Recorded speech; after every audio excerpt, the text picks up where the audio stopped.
Hello, good evening to all. Class में आप सभी का स्वागत है। आज की क्लास में हम डिस्कस करेंगे fertilization and implantation. Last class में हमने मेनोपॉज को कंप्लीट किया था। फिर हमने ऑब्स्टेट्रिकल टर्मिनोलॉजीज हमने डिस्कस किया था। ईडीडी और एलएनपी के बारे में हमने डिस्कस कर लिया था। Next we will talk about fertilization and implantation. Today we will discuss about fertilization and implantation.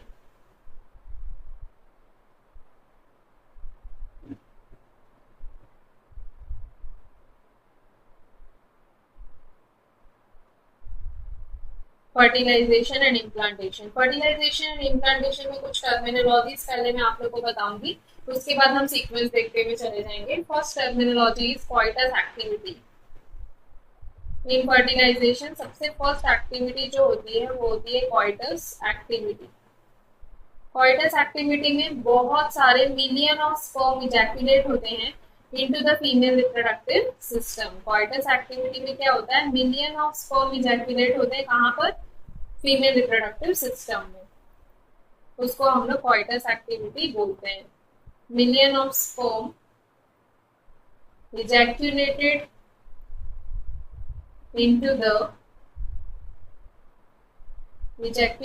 into the female reproductive system। Sperm count कितने होते हैं क्वाइटस एक्टिविटी के? नेक्स्ट होता है स्पर्म काउंट। स्पर्म काउंट की बात करें तो मोर फॉर फर्टिलाइजेशन, फर्टिलाइजेशन के लिए कितने स्पर्म की जरूरत होती है? For fertilization more than 20 millions। For fertilization more than 20 millions per ml।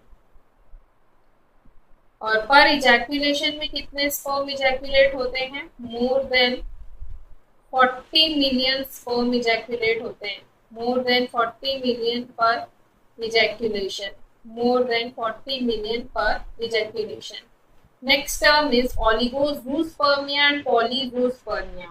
Oligospermia का मतलब होता है less sperm count, sperm count की कमी होना, मतलब लेस देन 15 मिलियन होंगे तो उसको हम लोग ओलिगोस्पर्मिया बोलेंगे।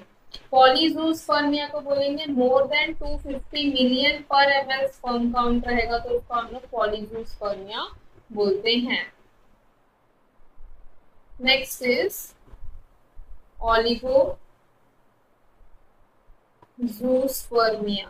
oligospermia, that is less sperm count, that is less than 15 million, sperm count है तो इसको हम लोग बोलेंगे oligospermia। Next is polyspermia, that is more than 250 millions, more than 250 millions sperm count। 250 million से भी ज्यादा स्पर्म काउंट है तो उसको हम लोग बोलेंगे पॉलीजूस्पर्मिया। ये जो क्राइटेरिया है ये किसके अकॉर्डिंग है? ये दोनों क्राइटेरिया को दिया है according to WHO। Next term is aspermia. Aspermia that is absence of semen formation। जब सीमेन फॉर्मेशन नहीं हो पाता, एब्सेंस रहता है, उसको हम लोग बोलते हैं aspermia. Absence of semen formation. Next होता है एजूस्पर्मिया।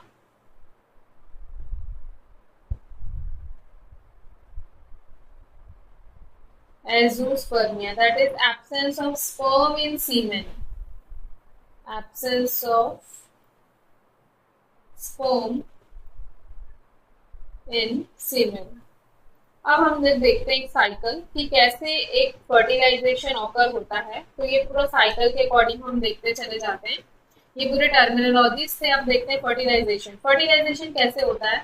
सबसे फर्स्ट स्टेज जो होती है उसमें क्या होता है, थाउजेंड्स ऑफ स्पर्म, जितने स्पर्म इजैकुलेट होते हैं उनमें से सिर्फ थाउजेंड ऑफ स्पर्म पहुंच पाते हैं कहाँ पर, फैलोपियन ट्यूब में। Thousands of sperm reaches into fallopian tube. Thousands of sperm ही सिर्फ पहुंच पाते हैं, जिसमें अराउंड 30 टू 300 टू 500 स्पर्म जो होते हैं वो सरफेस, ओवम के सरफेस तक पहुंच पाते हैं।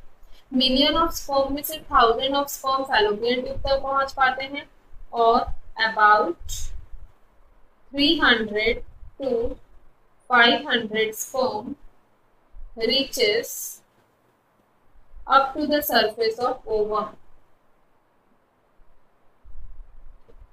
up to the surface of ovum. Ovum के सरफेस में कितने स्पर्म पहुंच पाते हैं? 300 टू 500 स्पर्म पहुंच पाते हैं, जिसमें से only 1 sperm fertilize the ovum, जिसमें से एक ही स्पर्म जो रहता है वो ओवम को फर्टिलाइज करता है। फिर क्या होता है? Entry of sperm via oolemma. एक लेयर बनती है, जिस लेयर को हम लोग बोलते हैं, जैसे ओवरी है तो ओवरी में एक लेयर बनेगी, एक लेयर को बोलते हैं हम लोग, इस लेयर को बोला जाएगा ओलिमा। ओलिमा क्या करता है? ओलिमा एंटर करवाने में हेल्प करता है, किसको? वो सिंगल स्पर्म को। ठीक है, तो एंट्री ऑफ स्पर्म वाया ओलिमा। फिर क्या होता है? Deposition of cortical granules. ये जो ओलिमा होता है, ये ओलिमा में क्या होता है? डिपोजिशन होता है, deposition of cortical granules, deposition of cortical granules and closing of oolemma. जो ओलिमा की क्लोजिंग होती है, ओलिमा की क्लोजिंग होती है, जिसको हम लोग बोलते हैं ओलिमा ब्लॉक। जब ये ओलिमा ब्लॉक होता है, इसी प्रोसेस को हम लोग बोलते हैं जोना रिएक्शन, जोना रिएक्शन और जोना हार्डनिंग, जोना हार्डनिंग। तो अभी क्या प्रोसेस हमने पढ़े वो with the help of diagram में आप लोग को बता देती हूँ।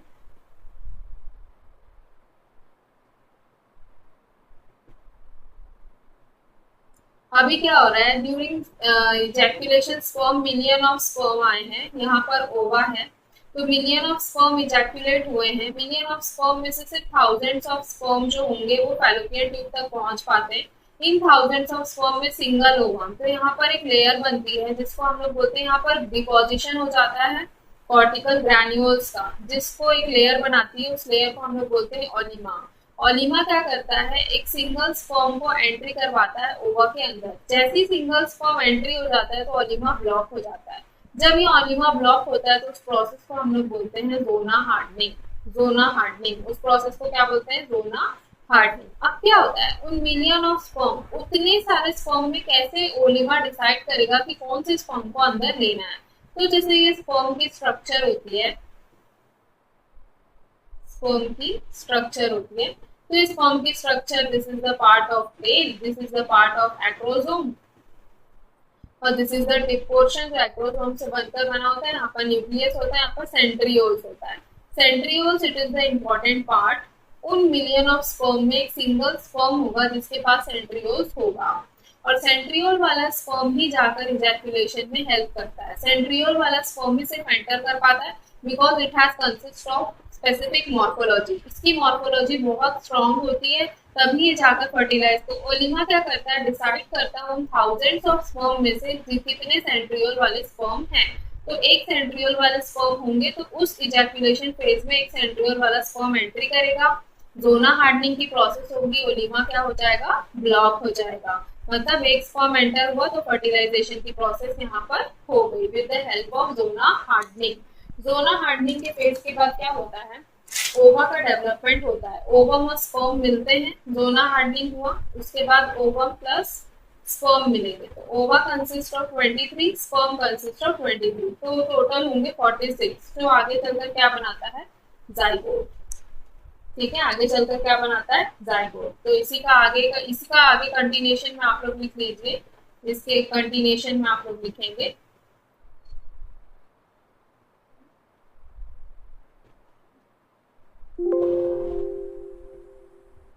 इसके कंटिन्यूएशन में आप लोग लिखिए ovum plus sperm ovum 23 chromosomes, sperm 23 chromosomes, consist of 46, जिसको हम लोग 2n बोलते हैं। ये फर्टिलाइजेशन कितने दिन में होता है? 15th day of menstrual cycle.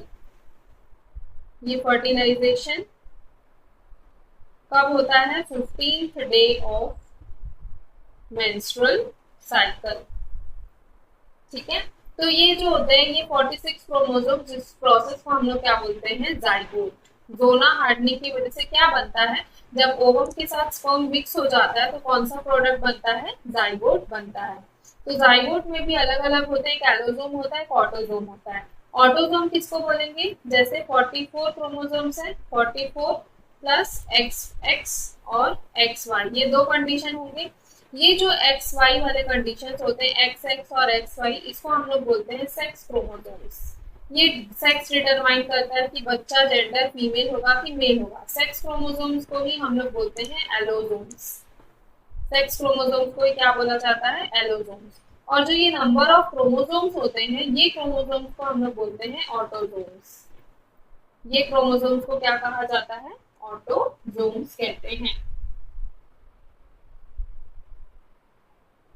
फिर अब नेक्स्ट हम लोग प्रोसेस देखते हैं, जैसे कि जाइगोट का फॉर्मेशन हो गया, यहाँ पर फैलोपियन ट्यूब है, जाइगोट का फॉर्मेशन हो गया। जाइगोट का फॉर्मेशन के बाद सेल डिविजन होंगे, 2 सेल डिविजन, वैसे ही 4 सेल डिविजन, वैसे ही 8 सेल डिविजन, फिर 16 सेल डिविजन मॉड्यूला होता है। तो दिस सेल डिविजन के प्रोसेस को हम लोग बोलते हैं फैलोपियन ट्यूब। ये पूरे की पूरे प्रोसेस कहाँ पर होता है? फैलोपियन ट्यूब में होता है। जैसे कि 2 सेल डिवीजन 30 आवर्स में, जिसको हम लोग बोलते हैं ब्लास्टोमियस, इस तरीके का होता है। जैसे कि ये फर्स्ट सेल डिवीजन होता है जो 2 सेल डिवाइड करता है, ये 30 आवर्स में होता है। इसका डायग्राम आप लोग बना लेंगे मेरे साथ, इसके नेक्स्ट के प्रोसेस में ही इसको ऐड कर लीजिए। 30 आवर्स जाइगोट, जाइगोट मतलब जाइगोट बन गया। जाइगोट बनने के बाद क्या होगा? तो 30 आवर्स होंगे 2 सेल डिवीजन, इसी को हम लोग बोलते हैं ब्लास्टोमियर। फिर नेक्स्ट होता है 4 cell division.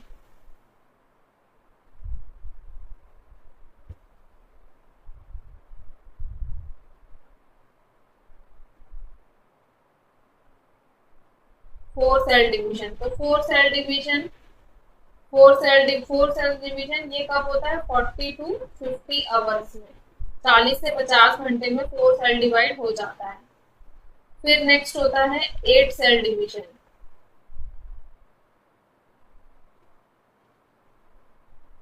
8 cell division, 8 cell division कब होता है? 72 आवर्स में।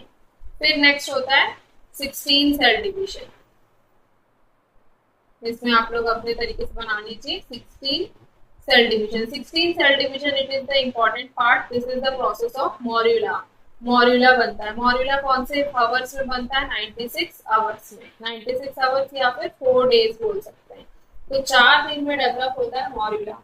पूरा फर्टिलाइजेशन होने के बाद प्रोडक्ट कहाँ पर रह जाता है? फैलोपियन ट्यूब में 3 से 4 दिन तक के लिए रहता है। ये क्या करता है? एंडोमेट्रियल की ग्रोथ के लिए हेल्पफुल होता है। और इम्प्लांटेशन, जैसे ये जाइगोट बना फैलोपियन ट्यूब में, अब ये जाइगोट का सेल डिवीजन हुआ, पूरी तरह से सेल डिवीजन कहाँ हो रहा है? फैलोपियन ट्यूब में हो रहा है। अब ये फैलोपियन ट्यूब में ही 3 से 4 दिन तक रहेगा। 3 से 4 दिन के बाद क्या होगा? एंडोमेट्रियल लेयर पूरी तरह से प्रिपेयर होगी किसको? जाइगोट को लेने के लिए। तो zygote upper part of uterus में जाकर इम्प्लांट होगा, तब वहां पर मॉड्यूला यूट्राइन कैविटी में एंटर कर जाता है, तब वहां पर ब्लास्टोसिस्ट का फॉर्मेशन होता है। ब्लास्टोसिस्ट का फॉर्मेशन के बाद वहां पर जोना पेलिसिडा का डेवलपमेंट होता है। इसका हम लोग देख लेते हैं। इसका नेक्स्ट आप लोग लिख लिए होंगे अभी तक 16 सेल डिवीजन। फिर आप लोग लिख लीजिए after fertilisation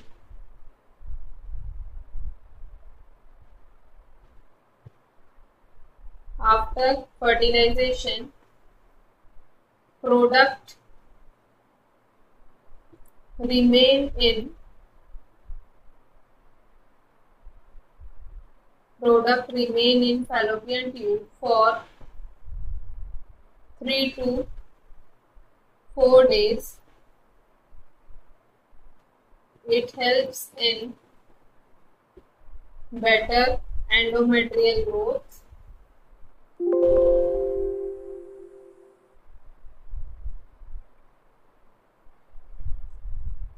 and also helps in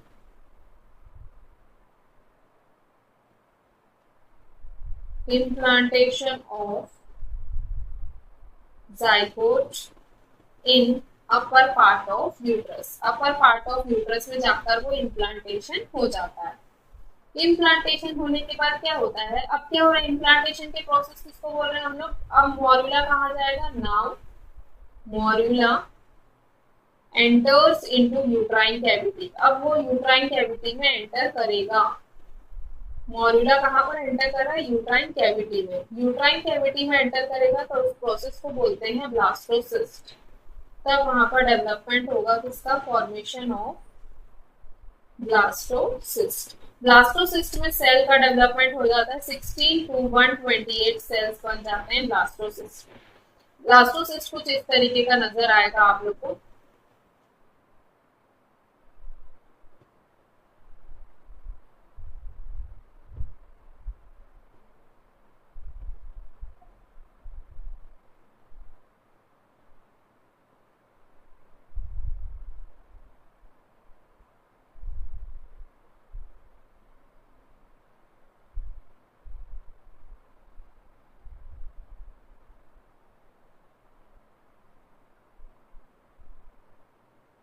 इस तरीके का डेवलपमेंट ब्लास्टोसिस्ट. इसकी ब्लास्टोसिस्ट में एक लेयर डेवलप होगी, उस लेयर को हम लोग बोलते हैं जोना पेलिसिडा. Zona pellucida.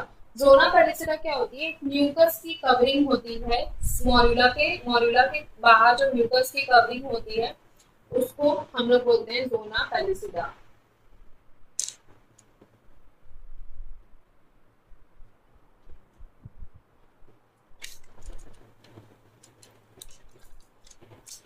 अब जब जोना पेलिसिडा अभी तक क्या हो गया, अभी तक जो प्रोसेस पढ़े हैं वो क्या हुआ है, फर्टिलाइजेशन हुआ. फर्टिलाइजेशन के बाद जो हम लोग का जाइगोट था वो कहाँ पर एंटर हो गया, यूट्राइन कैविटी में. वहां पर क्या बना, ब्लास्टोसिस्ट का डेवलपमेंट हुआ. ब्लास्टोसिस्ट क्या बना रहा है, जोना पेलिसिडा की लेयर बना रहा है.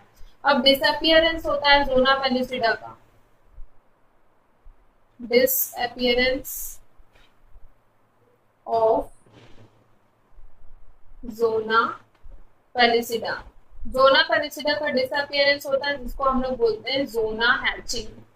इस प्रोसेस को याद रखना है. जोना सबसे फर्स्ट प्रोसेस जो हम लोग पढ़े जोना हार्डनिंग, वो क्या होता है, ओलिमा जब स्पर्म को ब्लॉक कर देता है कि अब कोई स्पर्म नहीं आ सकता, उसको हम लोग बोलते हैं जोना हार्डनिंग. फिर मॉर्यूला का स्टेज बनता है. फिर इंपॉर्टेंट याद रखना है जोना पेलिसिडा. फिर जोना पेलिसिडा जब डिसअपियर हो जाती है उसको हम लोग बोलते हैं जोना हैचिंग. ये कब डिसअपियर होती है, ये 5th डे में डिसअपियर हो जाती है. 5वें दिन डिसअपियर हो जाती है. 5th डे में डिसअपियर हो जाती है. अब यहाँ से क्या होता है, नाउ प्रोसेस ऑफ इम्प्लांटेशन. अब यहाँ से इम्प्लांटेशन का प्रोसेस स्टार्ट होता है. Implantation is started. इम्प्लांटेशन में याद रखना है आपको 4 स्टेप्स में इम्प्लांटेशन होता है. सबसे पहला स्टेप होता है एपोजिशन, नेक्स्ट होता है एडेशन, नेक्स्ट होता है इन्वेजन, नेक्स्ट होता है secretion. Apposition, adhesion, invasion and secretion. Apposition का मतलब लूज अटैचमेंट. जब यूट्रस में इम्प्लांटेशन का लूज अटैचमेंट होता है उसको हम लोग बोलते हैं एपोजिशन. ये स्ट्रॉन्ग अटैचमेंट करता है. लूज अटैचमेंट के बाद वो अटैचमेंट स्ट्रॉन्ग होता चला जाता है. कौन से फेज में, एडेशन में. इन्वेजन में एंडोमेट्रियम लेयर में चला जाता है. Deep invasion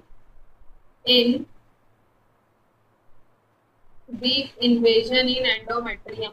secretion, secretion of, तब वहां पर क्या सिक्रीट होता है, secretion of HCG. HCG hormone का सिक्रीशन होता है. तब इम्प्लांटेशन स्टार्ट हुआ. अब इम्प्लांटेशन कंप्लीट कब होता है, implantation completed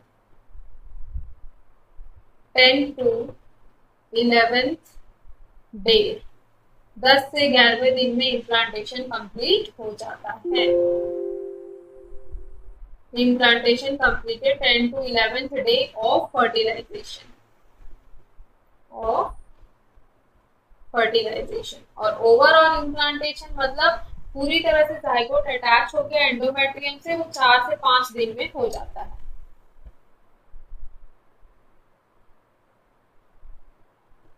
implantation completed at 4 to 5 days। Normally 4 to 5 days में होता है। फर्टिलाइजेशन में कब होता है? 10 to 11 डे में फर्टिलाइजेशन में इम्प्लांटेशन हो जाता है। इम्प्लांटेशन को हम दूसरे टर्म में क्या बोल सकते हैं? Implantation also known as nidation। implantation it is also known as nidation। Bleeding होता है ड्यूरिंग इम्प्लांटेशन, उसको हम लोग बोलते हैं हार्टमैन साइन। ब्लीडिंग ड्यूरिंग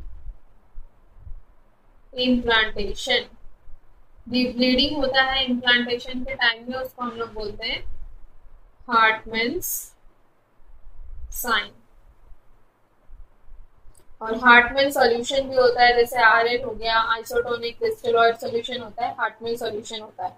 वैसे एक हार्टमैन पाउच भी होता है। हार्टमैन पाउच कहाँ पाया जाता है? गॉल ब्लैडर के नेक और सिस्टिक डक्ट। ठीक है, इसको लिख लीजिए, नोट करके लिख लीजिए अदर पॉइंट्स में, जो भी अदर पॉइंट्स रहते हैं उसको आप स्टार लगा के नोट में लिख लीजिएगा। हार्टमैन सॉल्यूशन, अगर क्वेश्चन में हार्टमैन से रिलेटेड क्या होता है, हार्टमैन साइन एक हो गया। हार्टमैन सॉल्यूशन, हार्टमैन सॉल्यूशन कौन सा होता है? आरएन। वैसे एक हार्टमैन पाउच भी पाया जाता है, हार्टमैन्स पाउच। हार्टमैन्स पाउच क्या होता है? Junction of gall bladder and cystic duct. Gall bladder और सिस्टिक डक्ट के बीच में जो जंक्शन बनता है उसको हम लोग बोलते हैं Hartmann's pouch. Junction of gall bladder and cystic duct neck में पाया जाता है, जिसको हम लोग बोलते हैं हार्टमैन्स पाउच। वैसे एक हार्टमैन्स प्रोसीजर भी होता है। हार्टमैन्स प्रोसीजर जो प्रोक्टोसिग्मोइडेक्टोमी के नाम से जानी जाती है, जिसमें कोलोरेक्टल कैंसर में परफॉर्म किया जाता है। नेक्स्ट होता है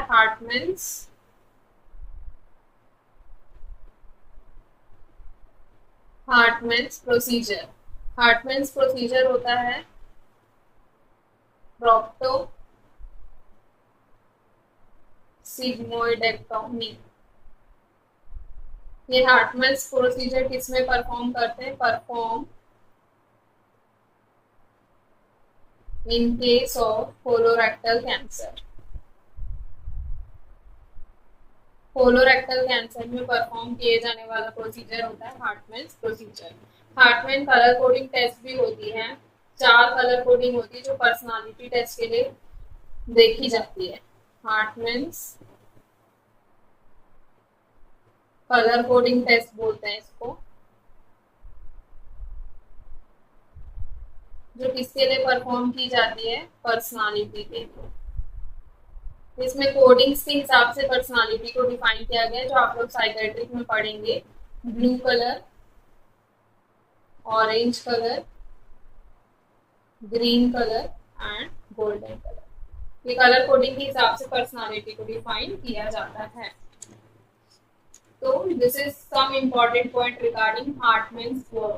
हार्टमैन्स वर्ड आया, जैसे मैं बीच में आप लोग को कोई भी चीज बताती हूँ ना, तो उसको आप लोग नोट करके लिख लीजिएगा। कभी भी जो नोट कॉपी आप लोग की बनेगी उसमें आप कंफ्यूज नहीं होंगे कि ये दूसरा सब्जेक्ट कहाँ से आ गया। अगर आप लोग को लिखना है तो कॉपी के ऊपर लिख लीजिए, या फिर नोट लिखना है तो उसको एक बॉक्स में लिख लीजिए, कि आप लोग जब भी रिवाइज करो तो एक दूसरा सब्जेक्ट को रिलेट करके पढ़ने की हैबिट हो, याद रहे। हाँ, हार्टमैन वर्ड आया तो हार्टमैन से रिलेटेड हमको क्या क्या चीजें को याद रखना है, तो इससे जल्दी ब्रेन जल्दी वर्क करने लग जाता है और फिर हम लोग को चीजें याद रहती हैं। नेक्स्ट हम लोग अपने टॉपिक पे आते हैं। अभी तक हमने इम्प्लांटेशन देख लिया, अब देखते हैं just before implantation. Just before implantation, just before implantation क्या हो रहा था? ब्लास्टोसिस्ट बन रहा था। अब ब्लास्टोसिस्ट डिफरेंशिएटेड है 2 पार्ट में। ब्लास्टोसिस्ट डिफरेंशिएटेड है 2 पार्ट में, एक होता है आउटर एंड दूसरा होता है इनर। आउटर क्या करता है? ब्लास्टोसिस्ट का आउटर लेयर जो रहता है वो होता है फॉर्मेशन ऑफ प्लेसेंटा। प्लेसेंटा के फॉर्मेशन के लिए हेल्पफुल होता है outer layer. Formation of placenta, जिसको हम लोग ट्रोफोएक्टोडर्म कहते हैं, ट्रोफोएक्टोडर्म। इनर लेयर जो होता है वो होता है फॉर्मेशन ऑफ एम्ब्रियो और फीटस। फीटस का फॉर्मेशन इनर लेयर के थ्रू होता है, सेल मास के थ्रू, जैसे कि सेल मास दो पार्ट में डिवाइडेड है, एम्ब्रियो और अम्बिलिकल कॉर्ड। तो एम्ब्रियो और अम्बिलिकल कॉर्ड दो पार्ट में डिवाइडेड हो गया, एम्ब्रियो जो फीटस। तो जो फॉर्मेशन होगा formation of embryo inner cell mass की तरफ से होता है, और जो ट्रोफोएक्टोडर्म होता है that is the formation of placenta. With the help of diagram हम देख लेते हैं।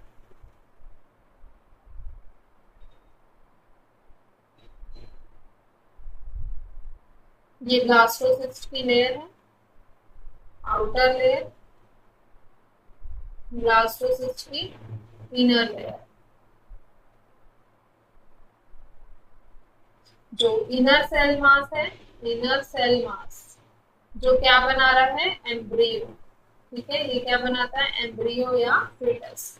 और ये आउटर लेयर है जिसको हम लोग क्या बोल रहे हैं, ट्रोफोएक्टोडर्म। ट्रोफोएक्टोडर्म क्या करता है, formation of placenta.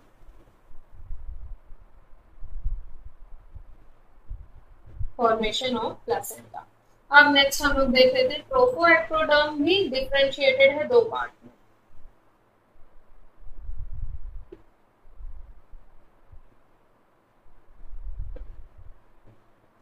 Trophectoderm differentiated into two parts. एक है आउटर जिसको हम लोग सिंसिटोट्रोफोब्लास्ट बोलते हैं,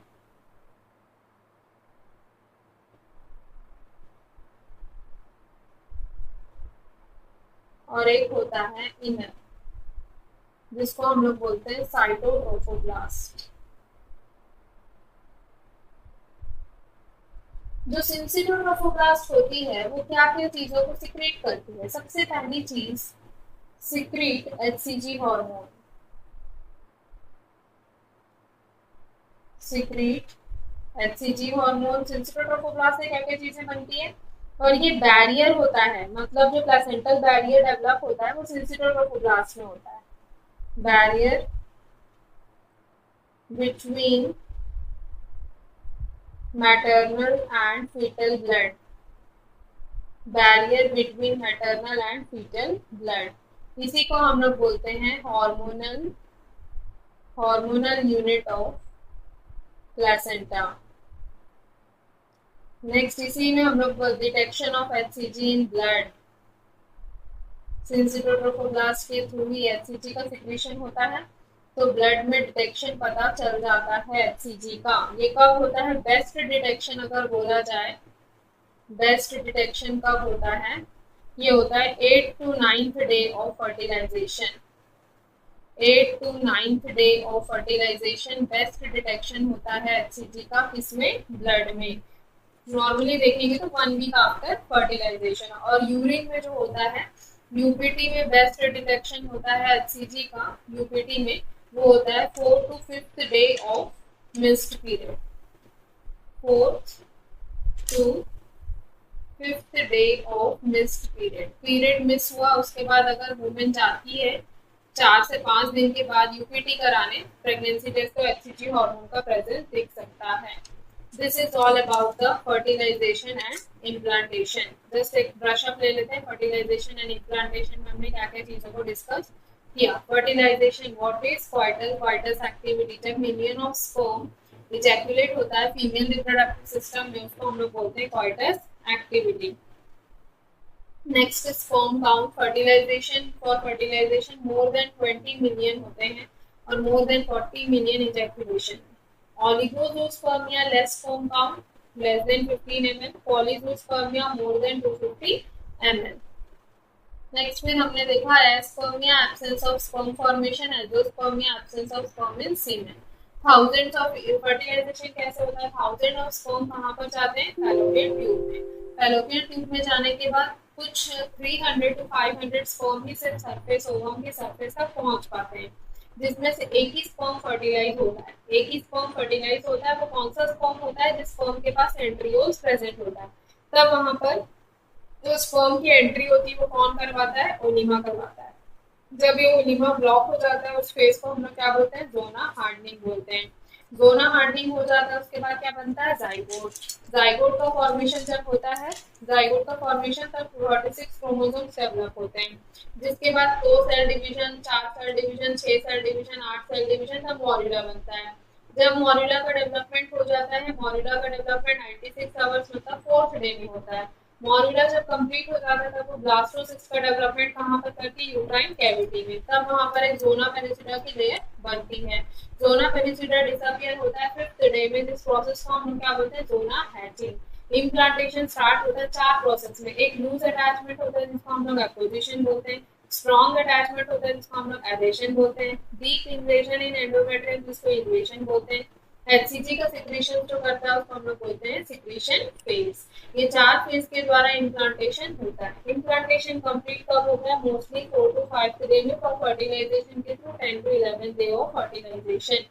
इम्प्लांटेशन को हम लोग क्या बोलते हैं? नाइडेशन। ब्लीडिंग जो इम्प्लांटेशन के टाइम पे होती है उसको हम लोग क्या बोलते हैं? हार्टमैन साइन बोलते हैं। फिर हमने देखा ब्लास्टोसिस्ट 2 पार्ट में डिवाइडेड है, ट्रोफोएक्टोडा और सेल मास। आउटर जो फॉर्मेशन ऑफ प्लेसेंटा का डेवलपमेंट करता है, इनर जो एम्ब्रियो को डेवलप करता है। फिर हमने देखा कि इस आउटर लेयर और इनर लेयर जो सिंसिटोट्रोफोब्लास्ट होती है, साइटोट्रोफोब्लास्ट। सिंसिटोट्रोफोब्लास्ट एचसीजी हार्मोन को सिक्रीट करती है, बैरियर बनाती है। One important thing in this barrier, barrier means जैसे कि प्लेसेंटल बैरियर होता है, प्लेसेंटल बैरियर। तो प्लेसेंटल बैरियर, प्लेसेंटा में हॉफ बावर सेल होता है, प्लेसेंटा में एक हॉफ बावर सेल होता है, ये प्लेसेंटल बैरियर होती है। Hofbauer cells, BAUER, Hofbauer cell. This is the important part.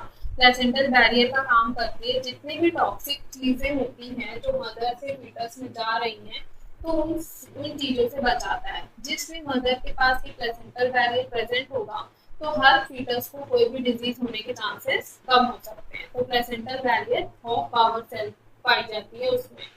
तो placental barrier hormonal unit of placenta बोला जाता है।